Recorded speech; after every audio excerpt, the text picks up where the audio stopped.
Good morning, and thanks for joining me for Rise in Crime, your morning caffeine hit all about crime. I'm Mama Jules, and let's begin today with a case suggestion out of Michigan that has some feeling that justice might not have truly been served. Now, follow closely here at first because the names are a bit confusing, but once we get the backstory, the names will all make sense. All right, in 2011, a family broke apart. Conrad Amerowicz and Joyce Conrad are getting divorced. So you heard that right. We have Conrad, that's the first name of the man, and Conrad is the last name of the woman. So Conrad and Joyce, that's their names. They're getting divorced. And Joyce also goes by Julie. So if you've read or watched anything on this case before, Joyce and Julie are the same person, and different outlets report the names differently. And I'll tell you, to be honest, in her court testimony, she introduces herself as Julie, but I'm actually going to call her Joyce just to keep everything clear because that seems to be the name that most outlets use. So we've got Conrad and Joyce. Now, they have 4 children, Austin, Megan, Morgan, and Ian. And in 2011, when the couple divorces, Joyce is assigned primary custody of all the kids, with Conrad seeing them every other weekend. Now, Joyce and Conrad are the divorced couple that can actually still communicate with each other. In fact, Joyce is always helping Conrad with his health. And even though they communicate, that doesn't mean it's not dysfunctional in some way. And let's be honest, we all have some level of dysfunction in our life, and theirs seems to be just a little elevated. But the situation seemed to be having Conrad in declining health, and then the added difficulty of alcoholism, and I'm going to be quite honest here, personal hygiene problems. All right, the kids are all in their teen years when the court system in 2019 gets involved again and they realign the custody situation. The 2 younger children, Morgan and Ian, they're going to remain in custody with their mother, Joyce. And the 2 older children, Austin and Megan, well, they choose to go live with their father, Conrad. Now, it's October 1st of 2021, so the 2 have been living with him for a couple of years now. And that happens to be Megan's 18th birthday. She is all set to celebrate with friends, and the festivities include Megan getting her hair done at a local Groveland Township salon. After getting her hair done, she is set to spend the night in a hotel with friends. And this is kind of a common way to celebrate. It's your 18th birthday, and this is an adult way to begin that 18th year. But the day isn't going as planned. According to Megan, her father, Conrad, has been drinking, and he tells her that he's not going to be able to drive her to the hair salon to have her hair done. She claimed he said he was too drunk. Now, Conrad's living situation is less than stellar. His ex-wife, Joyce, in court, described the home as a house you would see in the TV show Hoarders. She said the kitchen was filthy and filled with trash bags and loose trash, so much so that you couldn't really walk in it. She said a small path led to the couch in the living room area. The home had 2 bathrooms, and one could still be used, but the lower bathroom, the one in the basement, well, it had a toilet full of feces, and it was loaded with more trash. And Joyce also said cat urine and feces were all throughout the house. And I could go on, but I think you get the idea of how Conrad was living at this time. Okay, well, the fight between Conrad and Megan, it escalates, and Megan's furious because her father is ruining her birthday. Now, Conrad sits down on the couch, and he spends most of his time there, and he can't lay on the couch because some of the couch has stuff on it, so he's got this spot where he sits on the couch. And it appears that he's kind of drifting in and out of sleep at this time. And Megan, she's not done with the fight. She's mad her dad is sleeping and then waking back up. And so she's going to carry this on. Now, according to police interrogation video, Megan begins tossing things at her sleeping father. She claims she throws bread at him. And I'm a little unclear at why you would throw bread. And maybe that just speaks to her maturity level. And we're going to see later on that her maturity level does come into play here. She then begins throwing other items on her dad, like hairspray and other personal hygiene stuff. And then she tosses trash on him, and he's kind of awake during part of it and kind of asleep during part of it. And then eventually, she grabs a bottle of lye in powder form from somewhere in the house. Now, lye can be used as a cleaning agent, and it's really toxic. You got to be careful with it. So after sprinkling the lye on her father, she then sprays him with water. Now, these two things might have happened in a different order. Maybe the water came first and then the lye, or maybe it was the lye, then the water. Megan hasn't really explained which way or even admitted to it, but the two chemicals mixed together, and Conrad ends up chemically burned on his arms, his torso, his legs, and his neck. And the fumes from the chemical mixture, well, it causes him to fall unconscious. Now, after tossing all the items on her father, Megan leaves. She's got a birthday to celebrate, and she's found a way to get to her festivities. Then after some time, a neighbor who is also Megan's friend goes to the home because Megan has called her and said, I need you to go figure out from my dad what the PIN number to his credit card is. Well, when she enters the home, she finds Conrad burned and unconscious on the couch. She testified that his legs were green and he had purple and red blotches all over his skin. She said all of his fingertips were dark red and that his fingernails had curled upward. Well, she immediately calls 911 and they transport Conrad to the local hospital. And this part of the story just gets even more weird. Austin, the oldest child, who is 19, he rushes to the hospital to be by his dad's side. And Megan goes on with her birthday party. And by this time, she's called multiple people for help. See, the whole PIN number with her father's credit card is coming into play. She doesn't know the number, and she can't pay for the hotel room without it. So she's called her father, who of course didn't answer. Then she called her brother Austin, and then her mother Joyce, and her grandfather, Joyce's dad. All of those calls are asking for help with paying for the hotel room. Well, at the same time, Joyce is being called by a frantic Austin. He's hoping they can figure out what is going on and why his father has been burned and with what chemical. So Joyce agrees to try and help Austin, and Grandpa agrees to pay for the hotel room so, Megan's taken care of. So Joyce calls her daughter Morgan's boyfriend, Evan, asking him to help her. So Evan meets Joyce at Conrad's house. And I find this part really interesting. I couldn't find an explanation of why she didn't want to go into Conrad's house alone. Maybe she was smart enough to realize it could be a crime scene. Or maybe she was freaked out by the mess of the house. I don't know. But Evan and she enter the home in search of Conrad's cell phone and to see if they could identify a chemical. Now, in her court testimony, Joyce says she gags at portions of the home and the filth that she encounters. She steps on a bag of human feces near the couch, and she's reluctant to touch anything. But she does call Conrad's cell phone, and she hears the familiar hum of a phone on vibrate, and she can see a paper moving on the dining room table. So she grabs the phone that's under the paper, and her and Evan, they get out of there. When she arrives at the hospital, she finds Austin and Conrad in an emergency room where the hospital is preparing Conrad to be flown to a more acute hospital, one that can treat his burns, which are estimated to be on 40% of his body. And it's super interesting here. I would envision Conrad in immense pain, but Joyce describes him as having a jolly old time. That's how she said it on the stand, a jolly old time. He's talking, he's happy to see her, and maybe the pain meds were that good. I don't know. But by this time, Conrad is asked by everyone, hospital staff, Austin, his son, by Joyce, by the police. They're asking him, do you know what happened to you? He remembers the fight with Megan, but he doesn't know how he got burned. He also claims he's only had one drink. Well, things go from bad to worse for Conrad.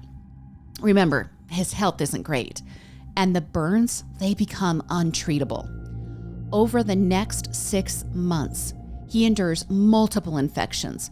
Both legs are amputated. He has numerous skin grafts. His kidneys begin failing, and hospital staff sends the 64-year-old home on hospice, where he dies 3 days later on March 22nd of 2022.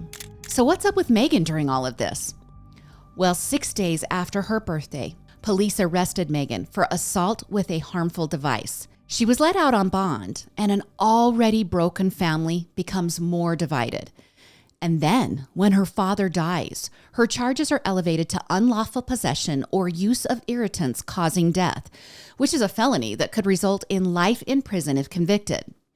Now, she's placed back in the Oakland County Jail, awaiting her trial, and in June of 2023, Megan faced a jury of 12 of her peers. Now, during the trial, her brother Austin broke down on the stand when he relayed the decision of sending his father home on hospice care. He testified about how his father thought the burns might have come from a bug bomb that someone would have been using to help with fleas and spiders and such inside the house. Now, he also testified that his father could remember Megan throwing items at him on that day, but he could never distinctly say he saw the lye being thrown at him. And Austin did testify that he saw the white powder on the couch, and Joyce testified that she saw the powder as well. Austin also testified about the anger he had felt that night when his sister was showing nearly no concern for their father. He said all she wanted was the PIN number to the credit card so that she could pay for the hotel room. He testified that she even hung up on him when he said that he was with their father at the hospital. Now, testimony during the trial also showed Megan's friends received videos from her following her birthday incident, claiming she was her father's best friend, and that even though they fought often, she would not do anything to hurt him. Well, jurors, after 4 days of testimony, ultimately found Megan guilty of murder by toxic irritants.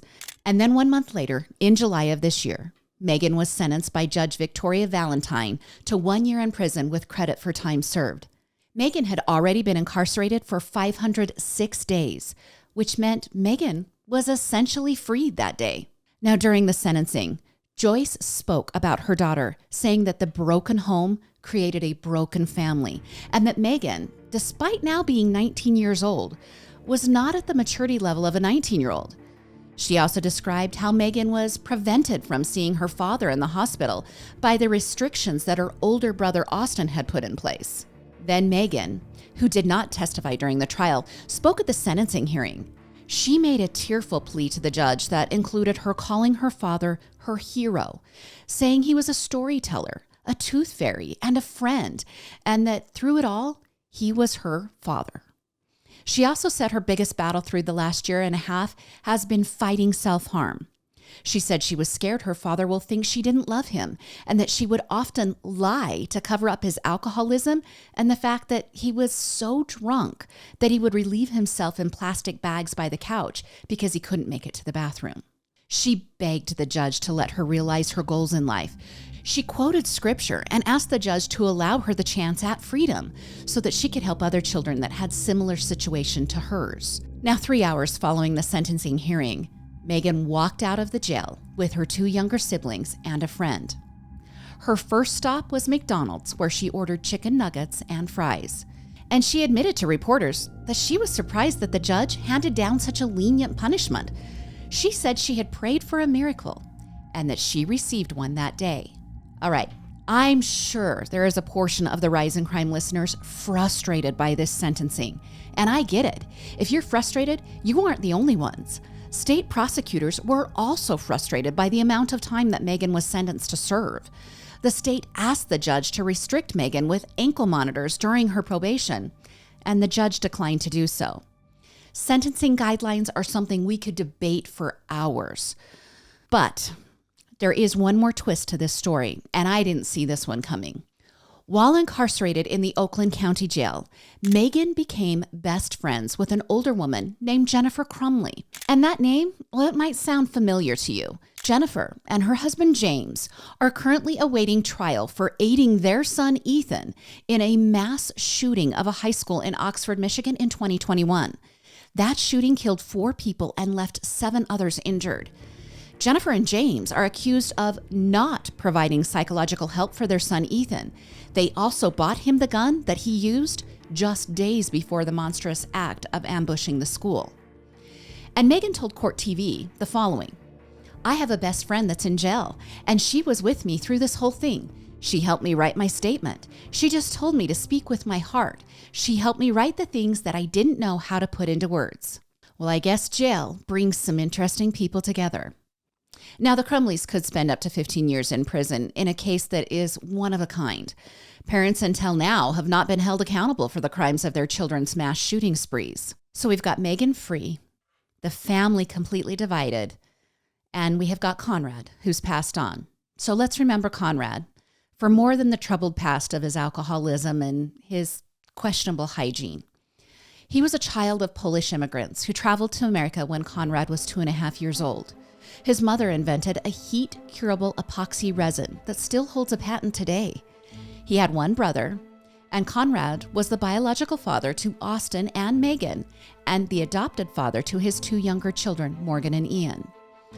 And I'm really actually saddened I couldn't find more on Conrad. It's almost as if he was lost in this bizarre family dynamic and a trial that really wasn't about him, even though he was the victim. We're left with a hope that Megan can find some help and that her family can heal, if that's even possible. I promise you guys updates all the time, and I've got one in the trial of Ms. Schabusiness. And I know you guys remember this one. How can you not? The detailed telling of this story of the Wisconsin murder is in the July 27th episode of Rise and Crime. But let's catch everyone up. 25-year-old Taylor, whose legal name is Taylor Schabusiness. She had it changed a few years back.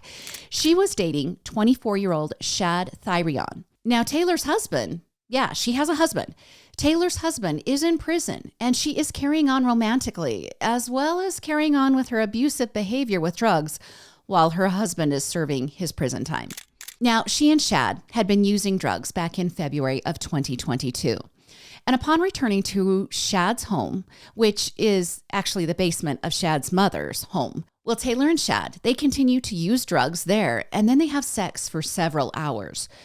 Eventually, Taylor strangles Shad during one of the sexual encounters that evening. She then continued to have sex with his dead body. Then after that disgusting behavior, she dismembered Shad, removing his internal organs with everyday kitchen knives that she found upstairs in Shad's mother's kitchen. She placed Shad's head in a 5-gallon bucket and put other body parts in totes and plastic bags, which she just left in the basement of Shad's mother's home. Taylor took a leg and placed it in a crock pot box and transported the box in her minivan to her own apartment. Well, eventually, Shad's mother went into the basement and she removed the towel that was covering the 5-gallon bucket. She discovered her son's head and her boyfriend called authorities. Taylor was arrested later that day, still in her bloody clothes. She was charged with murder, mutilation of a corpse, and 3rd-degree sexual assault.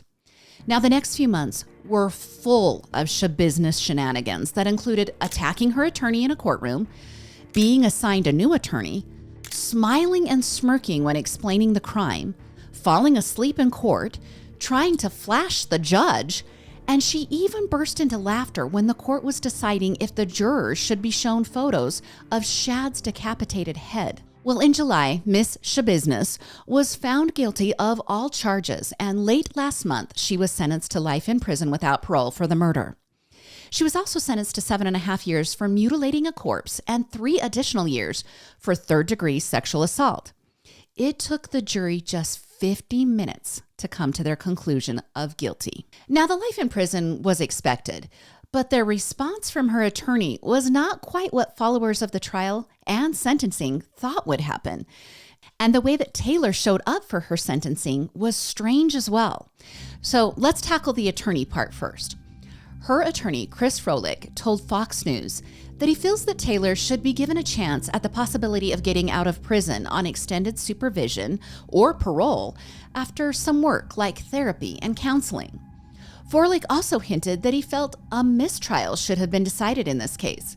He said the judge who witnessed Taylor attack her lawyer should have recused himself after witnessing the altercation because he would no longer be able to be impartial. He also said the judge should have recused himself when Taylor attempted to flash him. The attorney also questioned if one of the charges against Taylor was appropriate. He asked the question, how could there be sexual assault in this case? He said once Shad was dead, you can't claim sexual assault. He said the only appropriate charge was mutilation of a corpse. Okay, how about how she showed up in court? Taylor was wearing a spit hood. This is like a white covering that allows only her hair and eyes to be visible. And it's called a spit hood because it protects others from Taylor potentially spitting on them. Her attorney claimed that Taylor had had an incident earlier in the day at the jail and that the hood was preventative because of that situation. But the hood led many onlookers to speculate that the attorney requested she wear it so that the judge and gallery couldn't see her laughing or smiling during the court hearing. Now, during the sentencing, Taylor's father, Arthur Coronado, took the stand in an orange jumpsuit and shackles. See, Arthur was sentenced to 12 years in prison back in 2018 for sexually assaulting a child. He was there to speak in behalf of Taylor. Her attorney said the fact that her father showed up to testify in her behalf shows that she has people invested in her best interests. He said that her family relationships show that she is not a throwaway, that she's not a waste, and that she should be given a chance. But the Brown County Deputy District Attorney Caleb Saunders, who prosecuted the case, reminded the judge that Taylor had told detectives that the murder happened because she liked it. He also told the judge that Shad was a good, quiet kid who would always hug his dad. He said that Taylor would still be able to hug her father once he was released from prison and he could visit her. But he made it clear that Shad would never be hugging any of his family members ever again.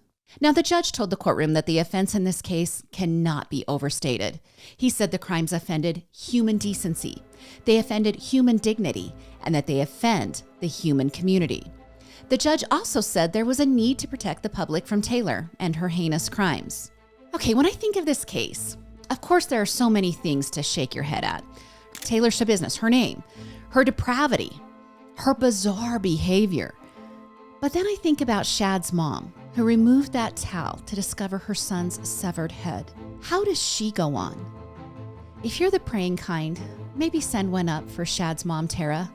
She could use all of our collective kindness. And we have time for this quick story out of Utah. On May 24th, Lehi, Utah police officers pulled over 25-year-old Emery Hall and 30-year-old Aubrey Merrill. The car was being tracked by officers who were following the digital footprint of a stolen Apple Watch. When officers approached the car, they could see several bags of what they believed to be stolen goods in the back seat. Officers called in to get a warrant. They needed to do things by the book, which we totally appreciate here, right? And as they were waiting for the warrant to be granted, authorities believe Emery Hall called her friend Dorothy Moran and asked for some help in getting out of this situation. Well, just 2 minutes later, someone using Dorothy's phone called 911 saying someone was headed to Lehi High School with an AK-47 with the intention of shooting several people at the school. Now, of course, the officer was called away from the traffic stop. In fact, at least 40 officers from multiple agencies showed up at the school that was eventually evacuated and cleared. Now, obviously, the call was later determined to be a hoax, and I think we can all say thank goodness for that. And then this week, Dorothy was charged with falsely reporting a school shooting. But there's more to Dorothy's past. Back in 2006, Dorothy showed up at Alta View Hospital in Utah on the verge of giving birth. She admitted herself into the hospital under the name Andori Sachs. A baby girl was born just a short time later. After the baby was taken to the nursery and the room was clear of medical personnel, Dorothy snuck out of the hospital, leaving the baby behind. When the Division of Child and Family Services staff contacted who they believe was Andori Sachs, they quickly figured out she wasn't the woman who had given birth. The real Andori told investigators that her driver's license and other identification had been stolen in February. She said none of her financial information had been compromised and that she just never got her ID back. Well, Dorothy used that ID to admit herself to the hospital to give birth. She also bailed from the hospital because she had 2 outstanding warrants for $30,000 each, and she had a long criminal history of various drug crimes, forgery, and burglary. And the stealing of someone's ID? Well, it wasn't the first time Dorothy had done that either. She was arrested in 2004 for the exact same crime. Now, the baby girl was turned over to foster care. And on a sweet note, Deseret News reported that multiple families had called asking to adopt the abandoned baby. And a hospital spokesperson also said that the silver lining is that Dorothy chose to have the baby at a hospital where the baby could receive the needed care, especially since it was reported that Dorothy used drugs during the pregnancy. Now, Dorothy was charged with fraud in that 2006 case. Those charges were dropped when she chose to plead guilty to her theft charges and pay restitution. So we'll just have to wait and see if she can plea her way out of the fake school shooting call. And the two women in the car with the potentially stolen goods? Well, they have been charged with burglary in multiple theft cases in the Lehigh area. All right, that's your Monday episode of Rise in Crime. Give us a follow on Instagram, TikTok, and YouTube. And thanks for the 5-star reviews and the case suggestions. If you haven't left a review, please do. Join me again on Thursday for more morning crime news. I'm Mama Jules, and keep safe out there.